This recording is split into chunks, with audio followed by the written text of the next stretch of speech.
रूपरूपं महादेवसहितं महाप्राणदीपं ब्रह्माण्डस्वरूपं श्यामसुन्दरी जननी रूपं श्यामसुन्दरी जननी रूपं मन बुद्धि अहंकार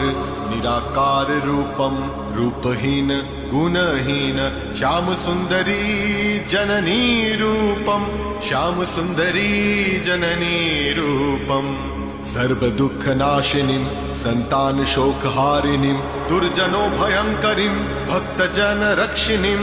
जननी जन्मदायिनीं श्यामसुन्दरी जननी स्वरूपं श्यामसुन्दरी जननी स्वरूपं श्यामसुन्दरी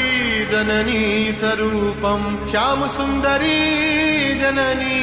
स्वरूपम्।